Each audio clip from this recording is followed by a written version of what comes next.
प्रिय विद्यार्थियों, स्वागत है आप सभी का हमारे YouTube channel physics classes by PK Rai KG road Arrah में। आज स्थिर वैद्युतिकी का दूसरा चैप्टर गॉस का प्रमेय हम बताने जा रहे हैं। गॉस के प्रमेय का ये पहला लेक्चर है, या ये कहें कि पहला वीडियो है। सबसे पहले गॉस का प्रमेय को जानने के लिए हमें ठोस कोण की ज़रूरत पड़ती है, और ठोस कोण क्या होता है ये सबसे पहले हमें जानना होगा। तो हम लोग देखते हैं ठोस कोण। किसी गोला या बंद तल के सतह पर दिया गया क्षेत्रफल और त्रिज्या के वर्ग के अनुपात को ठोस कोण कहते हैं, और इसे डी ओमेगा से सूचित करते हैं। तो ये हो गया बंद तल या गोला, यहाँ पर त्रिज्या है r और सतह पर दिया गया क्षेत्रफल ये है dA, और इसके परिधि के हर बिंदु को केंद्र से मिला रहे हैं। तो यहाँ पर जो कोण बन रहा है, ये जो शंकु बन रहा है, इसके द्वारा बनाया गया जो कोण है इसको हम ठोस कोण कहेंगे, और ठोस कोण को ओमेगा या डी ओमेगा से सूचित किया जाता है। ठीक है। और परिभाषा के अनुसार ठोस कोण डी ओमेगा बराबर सतह पर दिया गया क्षेत्रफल dA बटा त्रिज्या का वर्ग, मतलब r², यही है ठोस कोण। ठीक है। तो dA बाई r²। ठीक है, ये हो गया ठोस कोण। और ये परिभाषा कब लागू होता है? तो जब दिया गया क्षेत्रफल किसी बिंदु P को अंतरित कर रहा है, घेर रहा है, और केंद्र है O। ठीक है। और O बिंदु पर इस क्षेत्र dA द्वारा बनाया गया ठोस कोण डी ओमेगा है। ठीक है। और O बिंदु को P से मिलाने वाली जो रेखाखंड है या रेखा है, उसकी दिशा में एकांक सदिश है आर्क है, और P बिंदु पर इस दिए गए तल पर या दिए गए क्षेत्रफल पर डाला गया लंब, दिए गए क्षेत्रफल पर डाला गया लंब की जो दिशा होती है यह क्षेत्रफल सदिश कहलाती है ना। अर्थात आर्क है और क्षेत्रफल सदिश की दिशा अगर समान है तो उस स्थिति में ठोस कोण, ठीक है, ये हो जाता है डी ओमेगा इक्वल टू क्षेत्रफल dA बाई त्रिज्या का वर्ग, मतलब कि dA बाई r²। लेकिन एक ये भी स्थिति पैदा हो सकती है कि ये दिया गया है क्षेत्रफल dA, और इसके परिधि के हर बिंदु को O बिंदु से जब मिला रहे हैं, और O बिंदु को P से मिलाने वाला जो लाइन है उसकी दिशा में एकांक सदिश r है, और P बिंदु पर डाला गया लंब की दिशा में क्षेत्रफल सदिश dA, दोनों के बीच थीटा कोण है। तो वैसी स्थिति में यहाँ जो केंद्र O पर बनाया गया ठोस कोण है डी ओमेगा, है ना। तो ये डी ओमेगा ज्ञात करने के लिए हम लोग इस सूत्र का प्रयोग करते हैं। D omega equal to r cap की दिशा में, ये देखिए O बिंदु से P बिंदु की दूरी है r, यहाँ भी r है, और r की दिशा में एकांक सदिश है r कैप। तो r कैप की दिशा में क्षेत्रफल सदिश का घटक लेते हैं। यहाँ dA जो है, dA के जगह पर क्या लेते हैं? क्षेत्रफल का r कैप की दिशा में घटक। ठीक है। तो जिधर कोण होता है उधर घटक लेने के लिए कॉस लेते हैं ना। तो dA का घटक r कैप की दिशा में कितना हो जाएगा? dA cos theta. ठीक है। तो dA cos थीटा, dA के जगह पर क्या ले लेंगे? dA cos थीटा, और बाई में बटा में r² लेते हैं। ठीक है। तो इस स्थिति में इस सूत्र का प्रयोग करेंगे, और इस स्थिति में इस सूत्र का प्रयोग करेंगे। ठीक है। और दोनों स्थितियों में हम अगर मात्रक देखें ठोस कोण का, तो देख सकते हैं मात्रक क्षेत्रफल का मीटर स्क्वायर, त्रिज्या का मीटर स्क्वायर है, तो स्क्वायर दे दिए, है ना, कट करके एक आ गया। विमीय सूत्र अगर देखा जाए, विमीय सूत्र कितना हो जाएगा, तो क्षेत्रफल का L² होता है बीमा, और त्रिज्या एक लंबाई है और इसका बीमा L होता है, स्क्वायर है तो स्क्वायर हम रख दिए, कट करके एक आ जाता है। मतलब कि ठोस कोण का न तो मात्रक होना चाहिए और न ही बीमा होना चाहिए, ये मात्रकहीन और बीमाहीन राशि होना चाहिए। लेकिन ये जो ठोस कोण है यह पूरक भौतिक राशि नहीं है और न ही व्युत्पन्न भौतिक राशि तो है, पूरक भौतिक राशि नहीं है लेकिन व्युत्पन्न राशि है, और इसको हम लोग पूरक भौतिक राशि भी कहते हैं, है ना। ठोस कोण और समतल कोण पूरक भौतिक राशि है,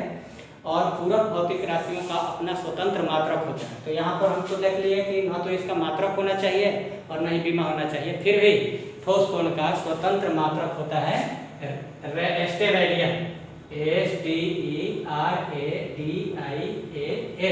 ठीक है, स्टेरेडियन इसका मात्रक होता है और इसे संक्षेप में SR से सूचित किया जाता है, ठीक है। अब हम लोग देखते हैं कि विद्युत क्षेत्र की तीव्रता क्या होती है। विद्युत क्षेत्र की तीव्रता, ठीक है, विद्युत क्षेत्र की तीव्रता, इलेक्ट्रिक फील्ड इंटेंसिटी, विद्युत क्षेत्र की तीव्रता क्या होती है।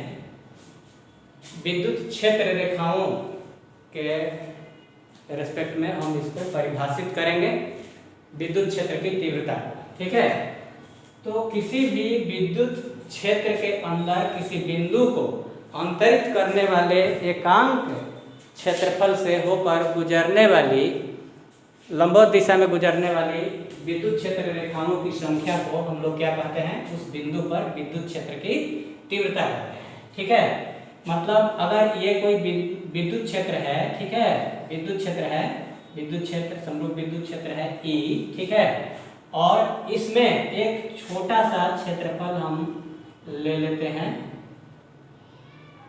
देखिए P बिंदु को घेरने वाला एक, थोड़ा सा बड़ा बनाते हैं तब दिखाई देगा।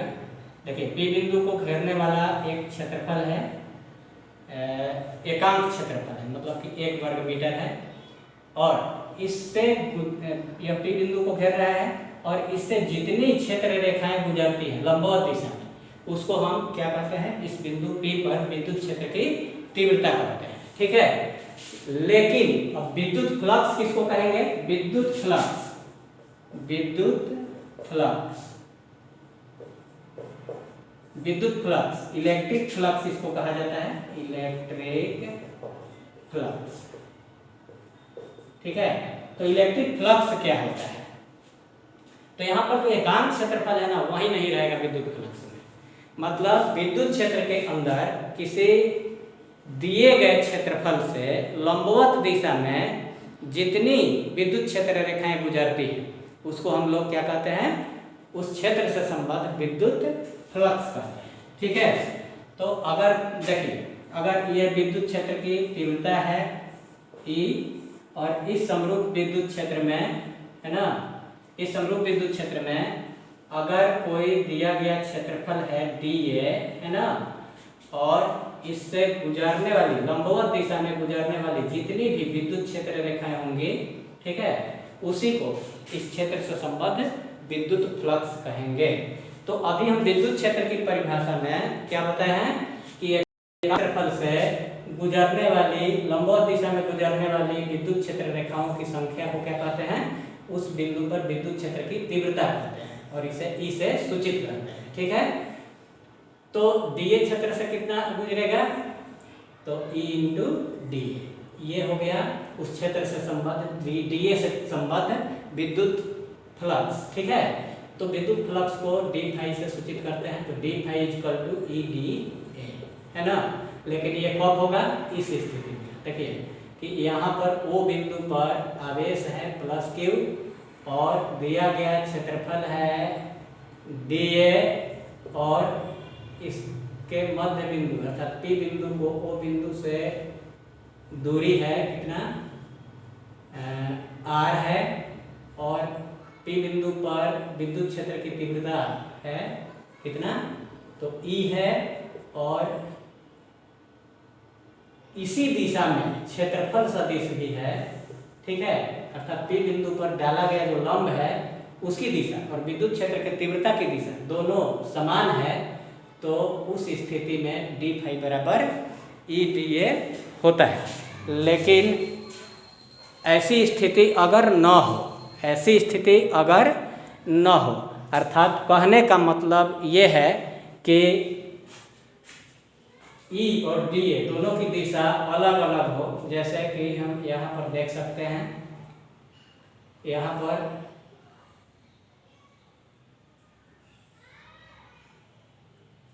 O बिंदु पर प्लस Q आवेश है और P बिंदु पर विद्युत क्षेत्र के तीव्रता की दिशा और क्षेत्रफल सदिश DA के बीच बना कोण कितना है, तो थीटा है। तो वैसी स्थिति में DA का घटक लेंगे E की ओर, हो जाएगा DA cos थीटा, है ना। तो हम यहाँ पर डी फाई इक्वल टू लिख सकते हैं E D A cos theta, है ना। मतलब ये कि ई इंटू डी ए था ना, तो डी ए के जगह पर क्या लेंगे, डी ए कॉस थीटा लेंगे, है ना। लेकिन अब जरा सा ये देखेंगे कि किसी बंद तल के अंदर स्थित बिंदु पर बंद तल द्वारा कितना टोटल ठोस कोण बनता है, इसको हम लोग देखेंगे।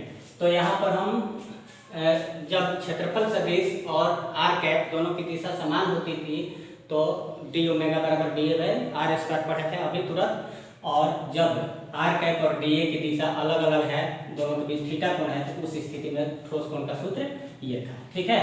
तो हम देख रहे हैं कि इस बंद तल के केंद्र पर कितना ठोस कोण बन रहा है, तो डी ओमेगा दिया हुआ है, हमें ओमेगा टोटल ठोस कोण निकालना है, तो डी ओमेगा को क्या करेंगे, समाकलन करेंगे। और ये बंद तल है, तो बंद तल के लिए ऐसे गोल घेर देते हैं, ये बंद समाकलन कहलाता है। डी ओमेगा का वैल्यू पुट करते हैं, तो देख लीजिए d A by r square को बाहर निकाल देते हैं, और डी ए का समाकलन बंद समाकलन करते हैं, तो ये जो है कि नहीं पूरा गोला का क्षेत्रफल निकल जाएगा। गोला का क्षेत्रफल होता है कितना, 4 पाई आर स्क्वायर, ठीक है। तो ये हो जाएगा आर स्क्वायर कट गया, तो 4 पाई स्टेरेडियन, ठीक है। मतलब कि किसी बंद तल द्वारा उसके अंदर स्थित किसी बिंदु पर बनाया गया टोटल ठोस कोण कितना होता है, 4 पाई स्टेरेडियन। इसीलिए हम अगर इस सूत्र को लेते हैं, ठीक है, तो डी ओमेगा का समाकलन करेंगे बंद तल के लिए, तो यहाँ पर d A cos theta by r square है ना, इसका बंद समाकलन भी करेंगे तो 4 पाई स्टेरेडियन ही आना चाहिए। इसका हम उपयोग करेंगे, ठीक है, इसका हम उपयोग करेंगे जहाँ भी इस तरह का एक्सप्रेशन आएगा, क्लोज इंटीग्रेशन आएगा d A cos theta by r square का, तो वहाँ पर डायरेक्ट हम 4 पाई स्टेरेडियन का प्रयोग करेंगे। यहाँ पर हम लिए थे किसी दिए गए क्षेत्रफल से संबद्ध विद्युत फ्लक्स, सूत्र आया था डी फाई बराबर ई इंटू डी, ठीक है, इस स्थिति में, ठीक है, इस स्थिति में कब, जब आर कैप विद्युत क्षेत्र की तीव्रता, आर कैप नहीं, विद्युत क्षेत्र की तीव्रता और क्षेत्रफल सदिश दोनों की दिशा समान होती है, तो वैसी स्थिति में। लेकिन जब विद्युत क्षेत्र की तीव्रता और क्षेत्रफल सदिश दोनों की दिशा समान नहीं होती है, तो वैसी स्थिति में हम लोग इस सूत्र का प्रयोग करते हैं, ठीक है।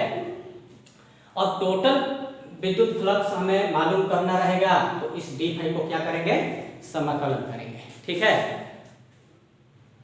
इसको हम समाकलन कर देंगे बंद तल के लिए, तो हो जाएगा क्या, टोटल विद्युत फ्लक्स, ठीक है।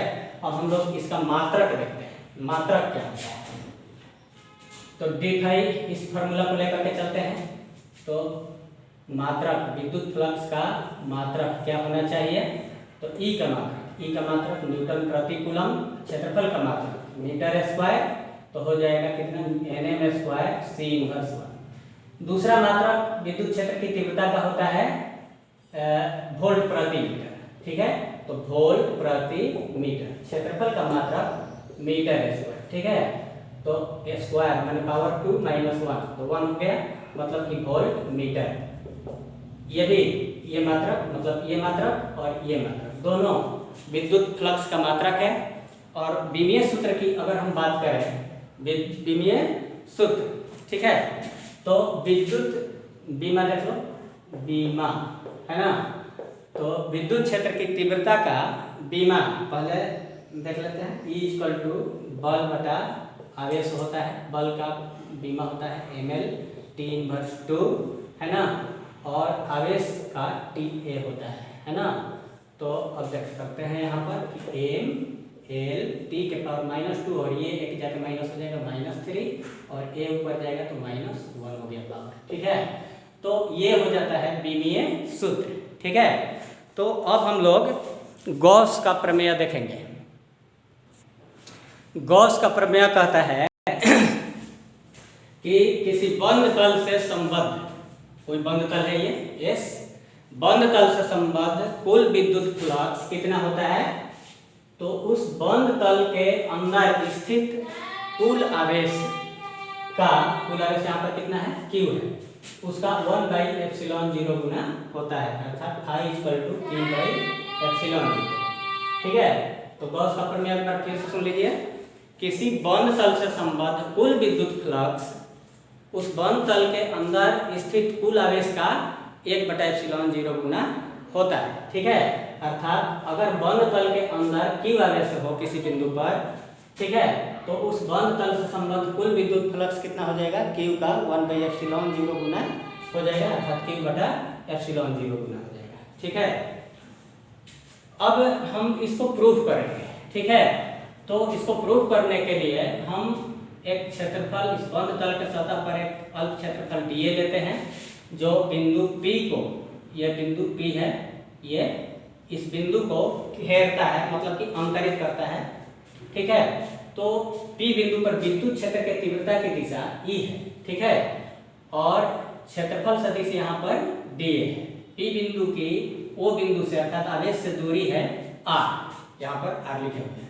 और ये जो अल्प क्षेत्रफल है O बिंदु पर कितना ठोस कोण बना रहा है, तो d ओमेगा बना रहा है, ठीक है। तो इस छोटे से क्षेत्रफल से गुजरने वाला विद्युत फ्लक्स कितना हो जाएगा, d = E dA cos theta. अभी हम लोग पढ़े हैं थोड़ी देर पहले, ठीक है, E dA cos थीटा, ठीक है। तो E का मान यहाँ P बिंदु पर विद्युत क्षेत्र की तीव्रता कितनी हो जाएगी, विद्युत क्षेत्र की तीव्रता का सूत्र होता है 1/4πε0 Q/r²।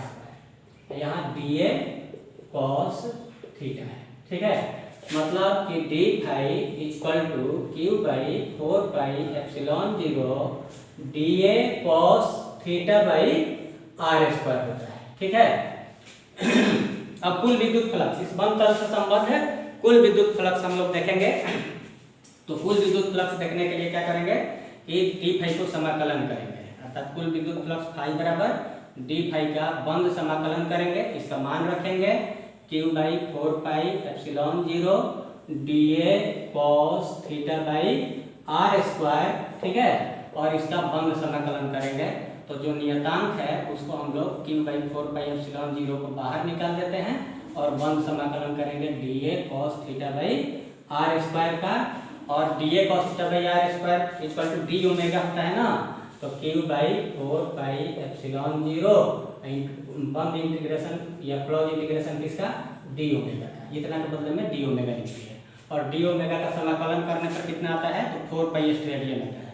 तो Q/4πε0 इंटू d ओमेगा का इंटीग्रेशन किया तो 4 पाई, तो 4 पाई कट गया, Q/ε0 कितना इक्वल Q/ε0। यही गॉस का प्रमेय है और ये गॉस का प्रमेय वेरीफाई हो चुका है, ठीक है। तो हम आज के इस वीडियो लेक्चर में यहीं तक रहने देते हैं, अगला वीडियो में आगे देखा जाएगा, ठीक है। धन्यवाद।